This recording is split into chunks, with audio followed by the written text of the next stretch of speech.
dugal balaay chroniqueur yi di ñëw. gis nañ ne dialogue bi ñu jógee Jamra invité nañ ko ci. waaw une première wala Jamra dafa tàmm naka la daan taxawee bonne position la am par rapport ak dialogue yi fi mës a am yëpp. waaw man de jàpp naa ne ñu ngi ci suñu dialogue. depuis premier bi nga xam ne moom la ñu président Abdou Diouf mësoo muy ginnaaw tension politique bu métti bi fi amoon en 88. boobu dialogue bu métti woon la parce que c'était la première fois crise politique bi ñu gis lay xew ak Afghanistan ak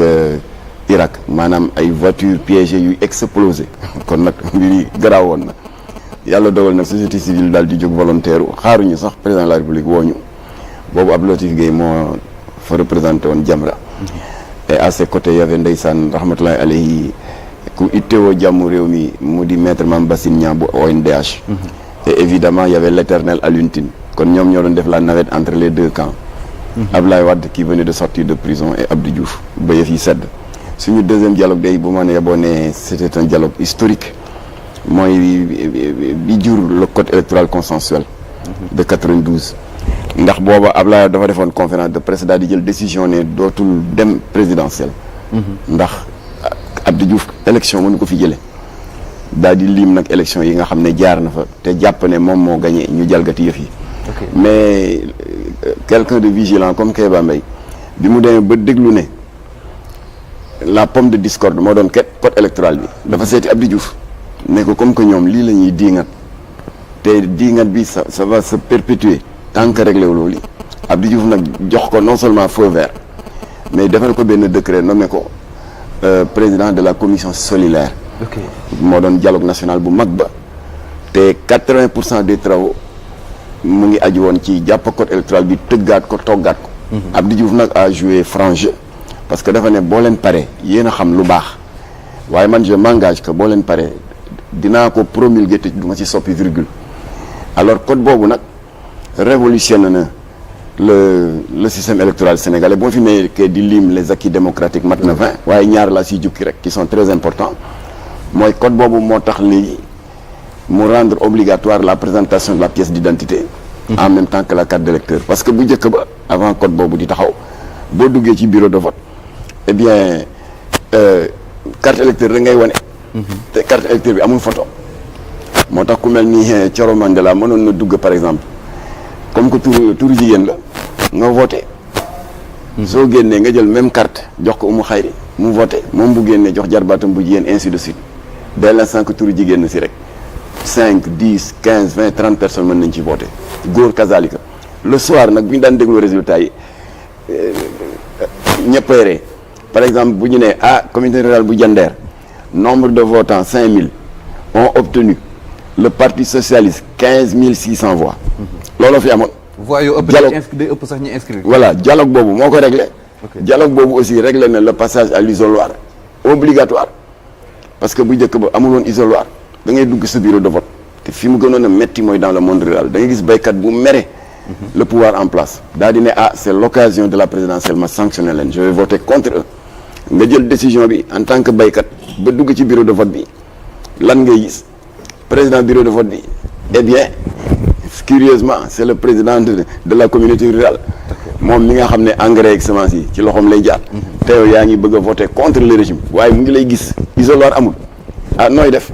contre cœur nga jël ko votel leen alors ak yeneen donc ba ñu lëloo ba lël bi jeex ba dialogue ba jeex ñu am code électoral bu bees Abdou Diouf promulgué ko moo tax nag mu am un nom célèbre ñu tuddee ko le code électoral consensuel de 92 code boobu nag moo facilité l'alternance du 19 mars bi daaneel Abdou Diouf mais c'est tout à son honneur parce que mook Kéba Mbaye ñoo nekk les principaux artisans de ce dialogue bi jur code boobu te fal Ablaye Wade ba Abdou Diouf daanu Ablaye Wade ñëw dialogue bi ma ci gën a marqué c'était un dialogue technique parce que boobu dañ jàppoon ne fichier électoral bi amatul fiabilité Ablaye Wade joxe ndigal pour que hommes politiques yi dem defi un dialogue technique avec les techniciens de la DGE direction générale des élections ak tamit bu DAF direction automatisation du fichier ñu laa di tëju waaye terme de référence yi dafa exiger woon que partie prenante yi ku ci ne nga yebal informaticien moo tax Moustapha Niasse qui était de l'opposition Benno Siggil Sénégal yebal Aliou Sarr qui est un excellent informaticien. C'est l'ancien ministre du commerce. Ablaye Wade yebal Oumar Sarr qui est également informaticien. Man personnellement temps yooyu j'étais chef du service informatique du CICES. Iba Der Thiam coordonnateur de la mouvance présidentielle Cap 21 yebal ma. Donc nekkoon nañu une quinzaine d'informaticiens. Société civile ñoom Babacar Gueye yebal informaticien ñu daal di tëju nag. À la fin de ce dialogue technique ñu segg fichier bi génne doublons yi génne ñi faatu te qui figurait toujours alors qu'il y avait des possibilités de voter pour eux ba pare nag daal di mettre à jour les changements de circonscription électorale segg boobu ñu segg fichier électoral bi en 2011 moo favorisé l'alternance du 25 mars 2012 bi daaneel Abdoulaye Wade waaye c'est tout à son honneur parce que il fait partie des artisans yi jur la transparence du fichier électoral Macky Sall ñëw toog Macky Sall ba mu toogee nag woote na 4 dialogues waaye ñun ñaar lañ ci participer benn bi mooy ba ñuy waajal les 16 points du projet de réforme constitutionnelle bi ñu waroon soumettre à référendum te bi ci gën a fës moo doon la réduction du mandat présidentiel de 7 à 5 ans alors nit ñi voté ko le 20 mars 2016 avec une large majorité projet constitution bu bees bi daal di jàll et enfin avant Macky Sall di quitter le pouvoir en 2024 dernier dialogue bi nga xam ne alors je précise dialogue yooyu yëpp chef d'État yi dañ ñu bind ñu ñëw comme ils ont écrit aux autres alors dernier dialogue boobu ba ñu ñëwee ñun li ñu ci itteeloon moo doon la loi d'amnistie parce qu'on n'était pas d'accord waaye ba ma ñëwee maître d'œuvre bi que je salue au passage en lui souhaitant une bonne retraite mu di Thiel Ndele Fall ma ne ko waaw ku jóg jël parole tu as droit à combien de temps mu ne ma 3 minutes ma ne ko ñun day on est tellement contre la loi d'amnistie 3 minutes doyuñu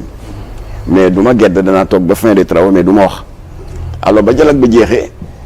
nous sommes allés au siège de Jamra bi nekk Djily Mbaye le date bi le 28 février 2024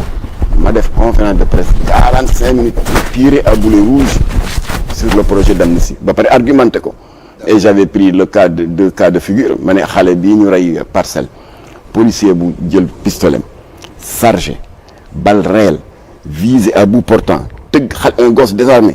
un militant un manifestant sans arme tëgg ko bal mu daanu sedd guy kooku noo koy amnistier côté manifestant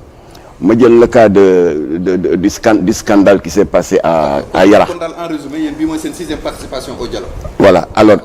ñu daal di expliquer foofu pourquoi on n'était pas d'accord alors kon nag bi Diomaye Faye ak président Diomaye Faye ñëwee def ni président yi di def invité nit ñi ba ma demee et c'est là où j'en termine sur une note d'humour ma laaj sama benn jarbaat qui est militant de la section Pastef de Tëngéej ma ne ko waaye yéen lu ne yàq ngeen ñu ko ci dialogue Macky Sall dans les réseaux sociaux naa xoolal ma kulunaa yi dialogue bi nga xam ne Macky Sall en tout cas ku fa dem traité nga ma ne ko kon ne ngeen traité lañu waaw léegi maa ngi dem ci dialogue Diomaye bi lan la léegi mu ne ma léegi patriote nga ma ne ko bàyyi leen parparloo yi ñaaw yi dialogue yëpp baax na yéen ñi demul amu leen droit di traité ñi dem de traître yéen ñi dem amu leen droit di traité ñi demul de lâche dañu nekk dans un pays boo xam ne kenn amu fi le monopole de la vérité te li wóor boo wér ce pays nous appartient à tous et nous devons le construire ensemble. D'accord Pape Moussa nuyu nañ la. maa ngi lay fay.